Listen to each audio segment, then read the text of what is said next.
welcome to the latest episode of Bearman Woodcrafts. Today, I needed somewhere to put my keys, so I made a key holder. My girlfriend looked up a design that she liked on Pinterest or Etsy or somewhere online. I'll link it in the description below. And she asked me to replicate it, so I did. Now we got somewhere to hang our keys and a nice little shelf for glasses or my wallet, whatever the case. Yeah, so here goes the next one. Enjoy. Alright, so today we're going to start with my scrap wood pile. What we have here is part of a bed. It's an all-twin. A few of my projects have been part of the same bed that I've been taking apart for quite a while now. I do believe these are either the side slats or part of the headboard. One of the two. Actually, it is the headboard. So, first thing I'm going to do is take off the rounded edges. As you can see here, I do go a second pass. I didn't quite get the full roundness over here. But in this case, I did get the full roundness. I just want in order to replicate the design, I needed a wider piece than what I had available. So these two, or this one piece, I was able to cut in half and join them in the middle. As you can see here, I did stop for the blade. I did wait for the blade to stop before I pulled up the blade. Some comment mentioned something like that. So what I'm gonna do here is I'm gonna mark some placement for dowels. And I'm going to join the two pieces with dowels and glue. For something like this, it doesn't require a lot of resistance to breakage in the middle in that portion. It was not necessary, but I decided to put dowels in there. So what I'm using here is a dowel jig that will not only to make allow me to drill straight holes, but allow me to pretty much drill straight holes all the way through both pieces. I'm going to do 4 in each one. 2 would have been plenty, but I decided to do 4. Being a little bit extra today. 4 seemed to be overkill, but here's what I did. I'm just going to put glue all the way across and inside the holes, and we're going to stick them together.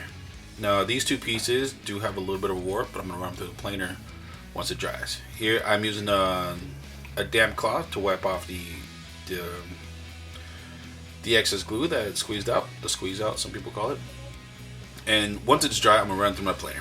I'm literally just trying to get rid of the finish that's on there and get it back down to bare wood.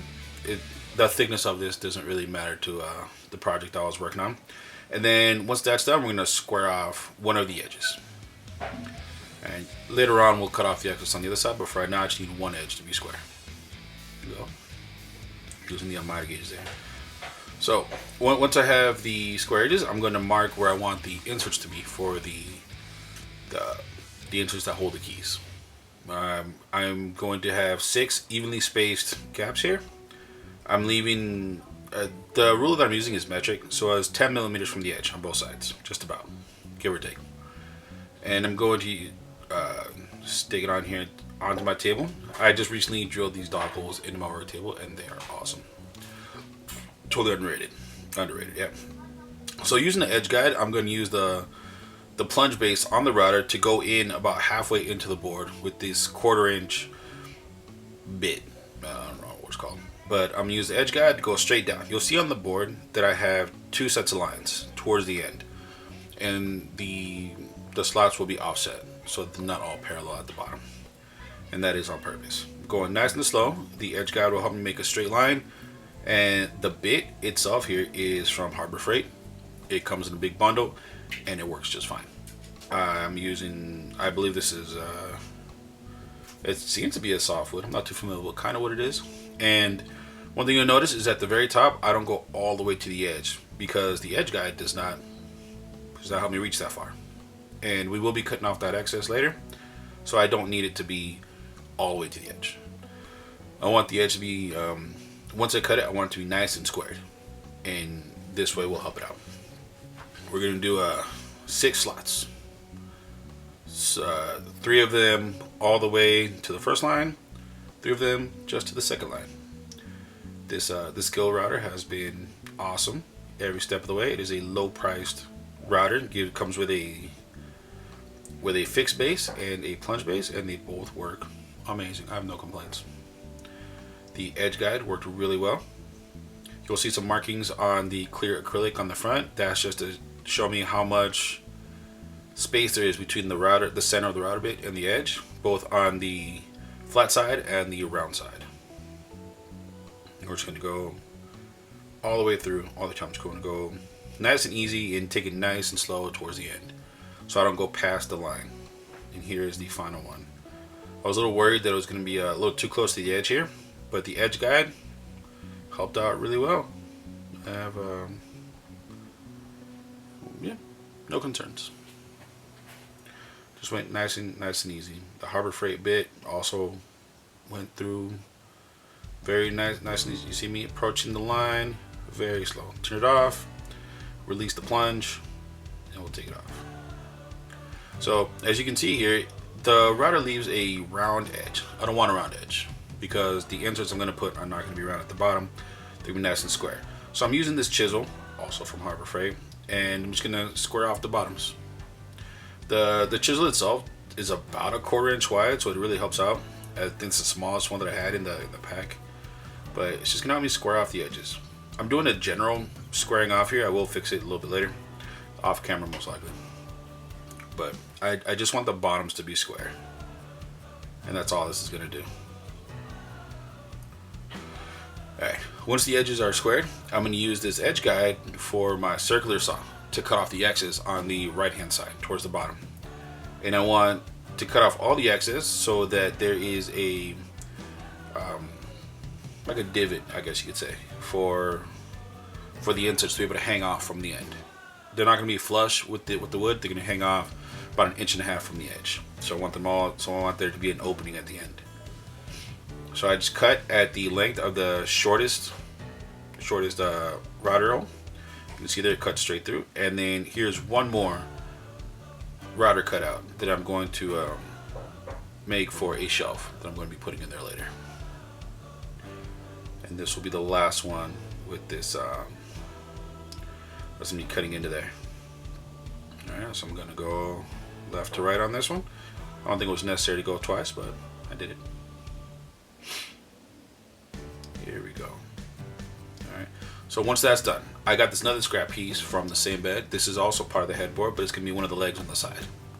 So I'm going to do is I'm going to square it off, and I'm going to use this to cut out the inserts.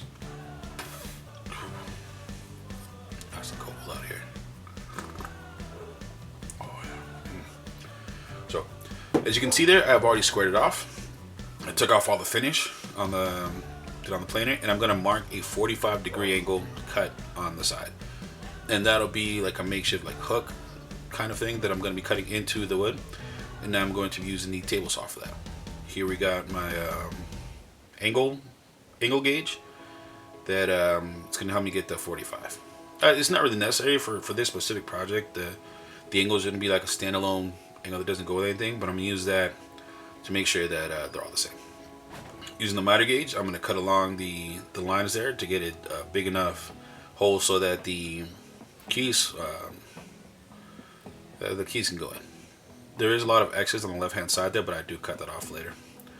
So once I cut the 45-degree angle there, I did cut them into slips. They're all a 1/4 inch wide. It was very unsafe the way I did it, so I didn't put it on camera, but 1/4 inch wide. That's why I cut them. Once I cut them in there, it did leave a little bit of a burning residue on it. Not burning, like a char. There, so I did sand that off, and I'm sanding off all the pencil lines on the main piece here. Once that's sanded down to about a 220, we're gonna do a coat of black. We'll give the board here a nice coat of paint. I only want one coat because I want the wood grain to be visible. I could have done multiple coats, but that definitely would have covered up the grain here.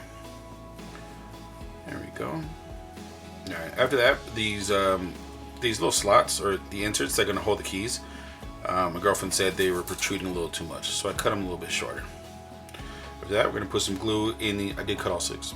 Once they're all cut, I'm going to go back to the board, and it had dried at this point. I'm going to put some glue in the slots. Then we're going to start putting them in. Ooh. It's cold out here. All right. Here we go. We're just going to go one at a time.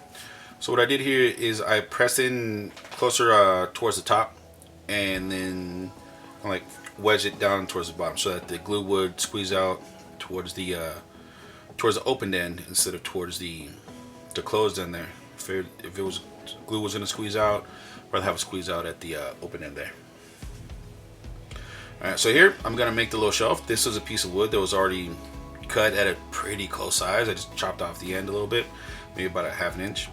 It's the thickness was already set. It's just a scrap piece of wood that I had in my jump box.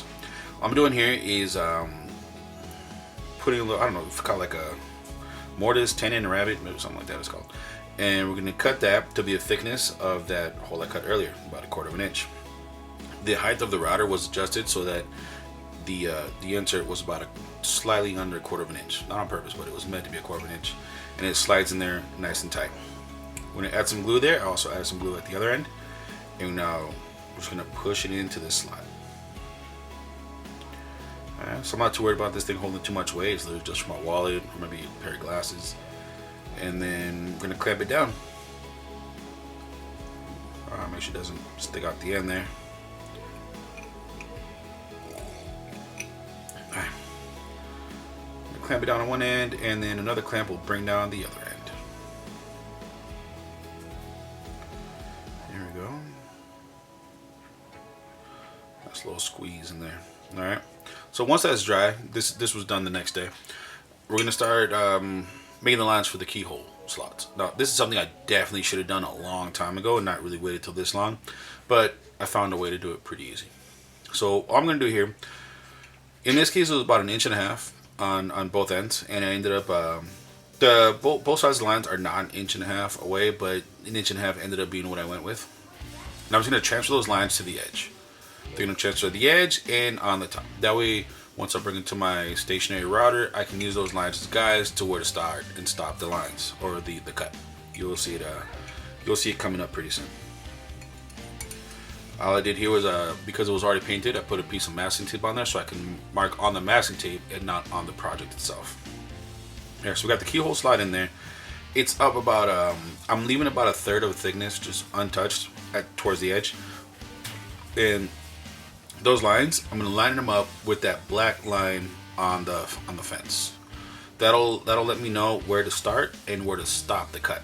So I'm going to start closer to my right hand and move it towards left, which will be the top.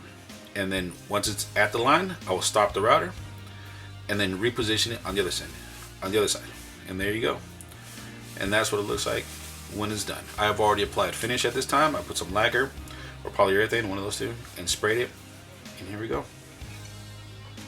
Here it is, just offset, nice and parallel at the top. I got the shelf for whatever reason. That's right next to my Batarang coat hanger, which I made in a previous project. Here we go. And there you go. Thanks for watching. You need somewhere to hang your keys. That's an idea.